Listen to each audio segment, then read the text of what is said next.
Sir ये 4 लाख का है, 4 से ऊपर ही बेचेंगे सर। दुध सर जी ये तकरीबन 2 किलो 2.5 किलो दुध डेली का एक बतरा पींदा रही है पिछा तकरीबन 5-6 किलो वजन एक बतरा खा जाता है।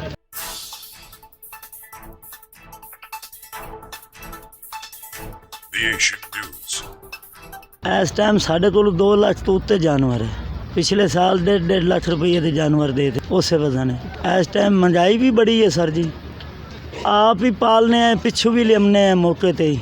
साढ़े जिले बावल नगर दे ने, जिले बावलपुर दे ने।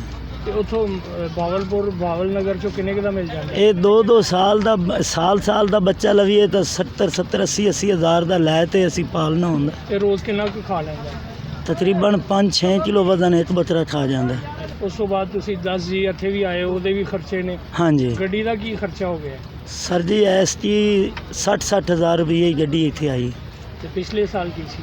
पिछले साल 32-32 हज़ार ते कदी नुकसान भी होया है कदी माल चो? हो जाता है नुकसान भी, जो मंडी ना बने तो हो गया नुकसान।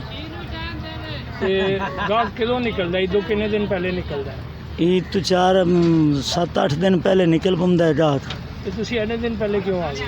बस भी जो उत्थे ही तो मुल का ही थमाना है, तो इत्थे ही भी जेड़ा तकदीर का विकदा रही है बेचते रहेंगे। दुध सर जी ये तकरीबन 2 किलो 2.5 किलो दुध डेली का एक बतरा पींदा रही है पिछा। दूध का की रेट है? 140 रुपये। ते दाल शाल भी पाते हो? हाँ जी दाल ही पाने हैं, दाने ही पाने हैं, ये सब गोल का छिलका ही पाने हैं। 5-6 किलो वजन दिहाड़ी का एक बतरा थमदा है। रोज़ का तकरीबन 600-700 एक बतरा डेली का थमदा है। कितने का जानवर आपका? सर ये 4 लाख का है। तो कितना वजन है इसका? इसका सर वज़न तकरीबन 4.5 मन है। तो अभी तक कोई रेट लगा है इसका? हाँ जी लग रहा है सर, कितने? 30-40 लग रहा है, 3,40,000। अच्छा ये 4 मन क्या तकरीबन? हाँ जी ऊपर है 4 मन से कम 4 मन नहीं। से ऊपर। पिछले साल आप लेके आए थे कोई इतना वजनी जानवर? हाँ जी सर, वो कितने का बिका था? वो बेचा था 4 का सर। 4 का बेचा। हाँ जी।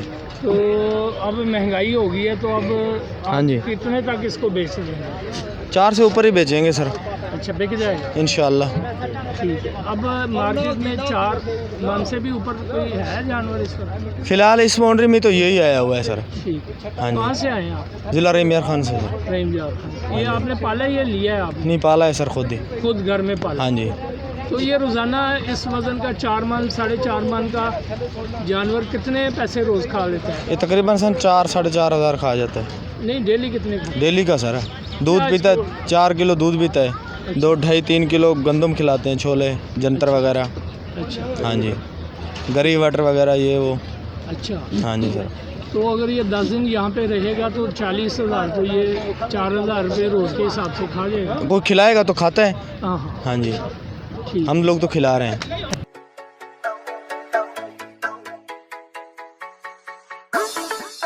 The Asian News.